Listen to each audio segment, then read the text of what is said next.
Duel Review is brought to you by NexusDigitalComics.com. On today's Duel Review, it's the real story about the real thing. I'm RJ. And I'm Nick. CocaCola.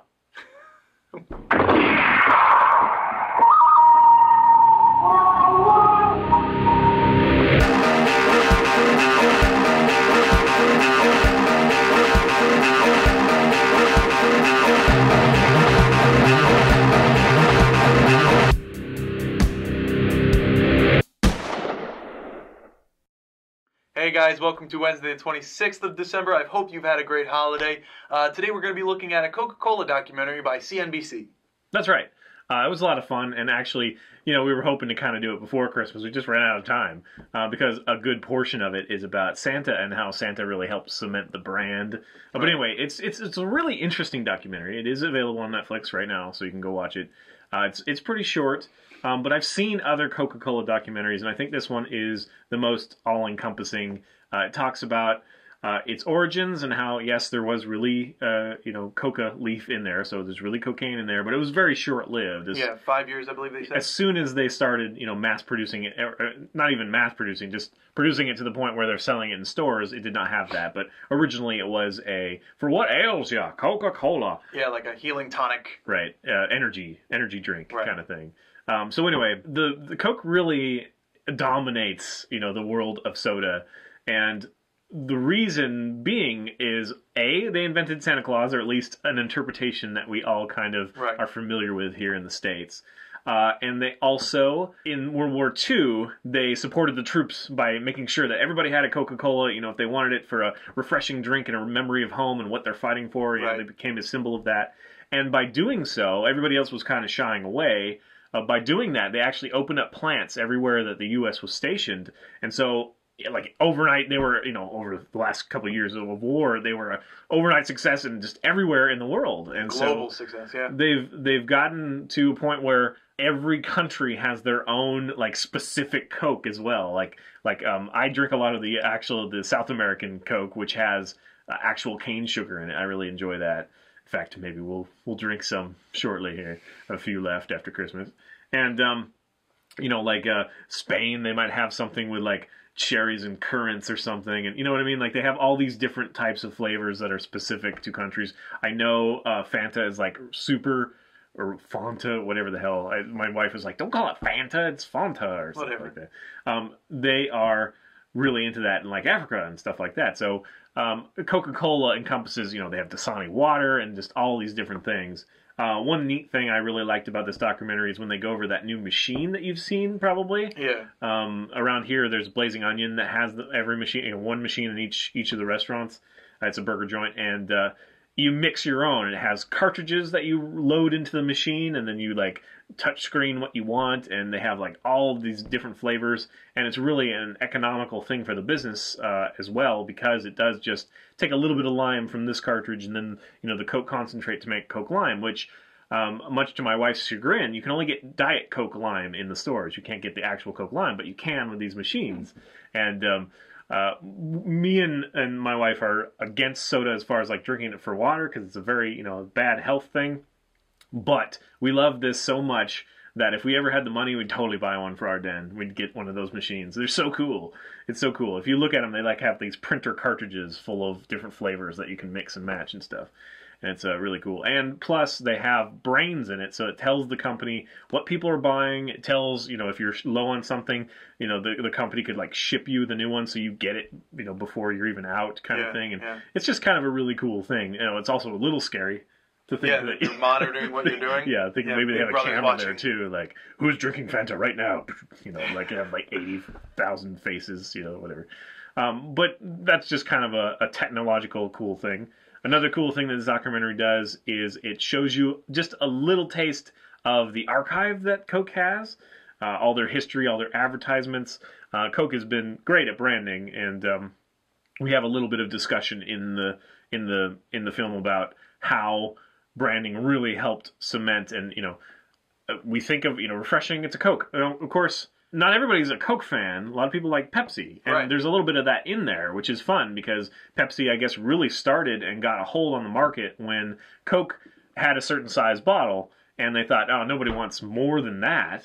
and so Pepsi did more in a less expensive bottle, and it really became a huge success very rapidly.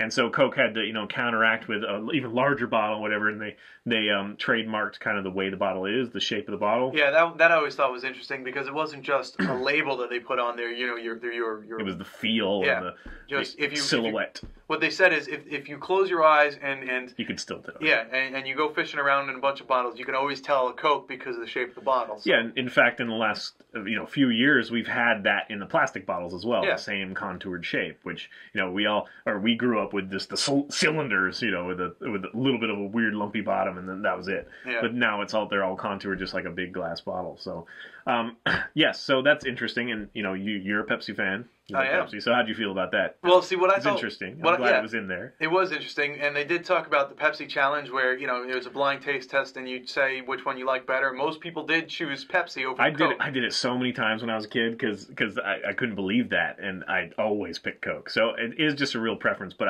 I've told you like a billion times that it's funny to me that my wife loves Pepsi and I love Coke. She drinks Coke, whatever. I win because I don't like Pepsi at all. Like, if I drink it, I just feel sick. It's too sweet. But see, that's the thing, is I describe Pepsi the same way she describes Coke. Like, I say, Pepsi's way too sweet, and Coke has more citrus in it. And she says the exact same thing about Pepsi. That Pepsi, Coke is way too sweet, and Pepsi has the more citrus. Yeah. So it is interesting that it's exactly the same complaint. It's a personal preference. It's maybe what you grew up with. I don't know. Because, I remember Crystal Pepsi. That was a big thing when I was a kid. But I've always preferred Coke. So, I don't know. It had more carbonation when I was a kid. I remember that drinking a Pepsi was easier than drinking a Coke. And maybe that made it like challenging or fun for me. I don't know. I don't know.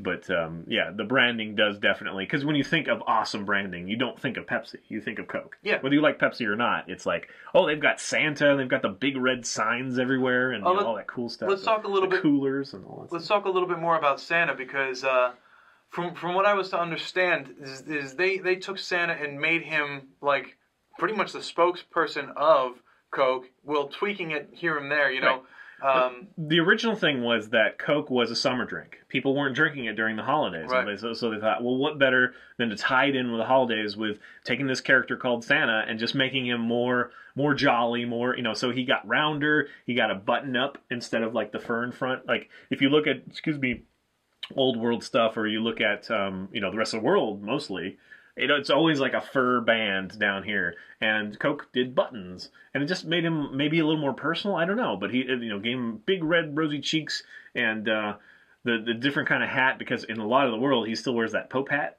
which is interesting. If you watch some of the horror Santa films that I've been watching lately, that was Christmas movie qualifies, so I'm watching them all. They're pretty awesome in it. He looks like a Pope. Die Hard counts as a It's crazy. Christmas movie. Yeah, I told you that. Yeah. I think I totally watch it during the holidays. Anyway, it's now after Christmas, so. So it was really interesting to see that they really, they had like Rockefeller and some like really other really popular artists of the time do renditions for advertising of Santa holding a Coke. My favorite one is when Santa, he's like drinking a Coke and almost like pushing a kid off to the side. I mean, it's really not about that, but that's what it looks like. He's like, just a minute, kid. Coke. It's just so funny to me. But yes, I love Santa Coke stuff. It's fun. And I'm not one that advertising works on me, but obviously in some subconscious way, it brings it to my memory, all the time. It's like I drink Coke most in the summer when it's hot and I just want something refreshing, and then in the winter for the holidays. So that was it worked. That was something that I remember watching in the documentary. Was the I guess he was the CEO. I can't remember what his actual title was, but he said essentially that whenever something good happens, we want the Coke name to be there. So we've been doing the Olympics. We've been doing a lot of stuff, and just whenever you have a good moment, I want you to think about Coke. And so they sponsor a lot of stuff. So well, here's the thing: is there are different times during this documentary where they're talking about practices as if we're, these blonde consumer kind of things. And as irritated as I am, I still love Coke. Yeah. They do so much philanthropy as well, so it's kind of hard to really hate them, especially in third world countries. I mean, like, they also talk about a plant in Africa, right? Yes. And that's pretty cool, although it's like water to them. I mean, it's like their water is unclean. They can drink a Coke, but it is one of those things that it provides so many jobs, and it's also just a nice, cheap, fairly inexpensive thing that they can share in the family and be special, special to them. Yeah. So it's one of those things that it's like, love it or hate it, it does so much good, and so it's just a mixture because, yes, it probably gives them health problems if they drink too much of it, but they can't afford to drink a whole lot of it anyway. But yes, I mean, it's like, I wish that they would have watery refineries with the Coca-Cola, and like, I mean, I'm sure they sell Dasani too, but you know what I mean? Yeah. Like, what I liked was saying like a lot. It's just the Coke. I'm just a teen again. What I liked was there was this one part where they were talking about their vendors in Africa, and this one vendor literally had a wheelbarrow that he transported his Coke to his house, and he to his store. Yeah, to his store, and his store was his front porch. It was just crazy, so.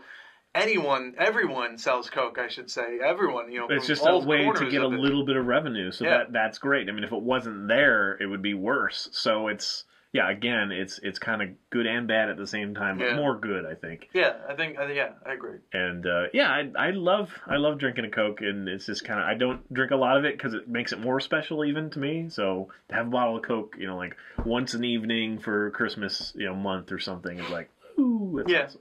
And I like Coke, but I think I just like Pepsi a little bit more. It's just me. Yeah, that's fine. But I mean, Coke is the icon. You can't go anywhere without Coke. Pepsi, so very popular in Seattle. I mean, it has been for years. Jimi Hendrix was a huge fan of Pepsi. Oh, I didn't know that. This was a really great documentary, and I highly recommend it. Go check it out. It is on Netflix. Yeah. All right, guys. Thanks. Please subscribe to our YouTube channel and watch our great playlists. Game Lab's been a lot of fun. Yes, it has. And please leave comments. We love comments. And you can help support us by buying our wares at SpiderWolf.com. Right. And we love documentaries, so if you have any, recommend. Just a t-shirt. Yay. Okay, bye. Oh, happy Boxing Day, everybody. Up next, the anime First Squad.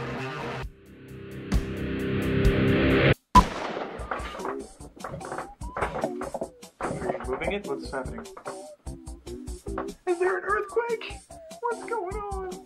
There you go with the fat jokes again. Shut up. Yeah, okay, I can see how that was a fat joke. Then it's the 26th.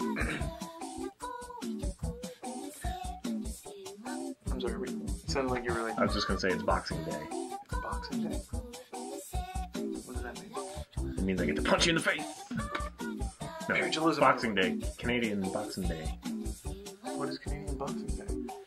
I guess it's when you, like, return stuff. I don't really remember what Boxing Day is. But wow. It's an actual holiday, so Boxing Canadian Day. Boxing Day. Okay. Well, I wouldn't say Canadian Boxing Day, it's just a Canadian holiday. It's predominantly Canadian. I mean, maybe it's English, too. I don't know. Okay. Well, I've never heard that. Happy Boxing Day. No, go ahead. Okay. Hey, guys. Welcome to Wednesday, the 26th of December. I hope you had a good holiday, I should say, because some of you may not all celebrate Christmas, but... Do it again. You went... I was a transformer for a second. Because I was going to say Christmas, but then I realized I should say holiday. Why? What? You celebrate Christmas, right? Yeah. So, not everyone. hope you had a great Christmas or whatever you celebrate. I'm going to say holiday. Fine. It's just more Be a pansy. PA. What is it? Politically accurate? Yes. PC. Yes. Politically correct. Fuck PC. Actually, the computer and the abbreviation. I hate both of them.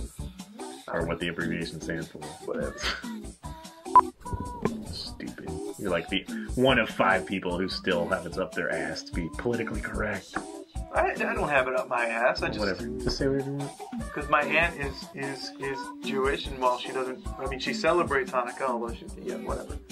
I'm just saying holidays. Yeah, you're way ahead of me on them. Yeah, I'm sorry, man. That's alright, it happens. I'm just not that good. I'm not as good as I want to be. I need to start practicing. I need to sit here all day and just practice. Just be like, so tired of practicing.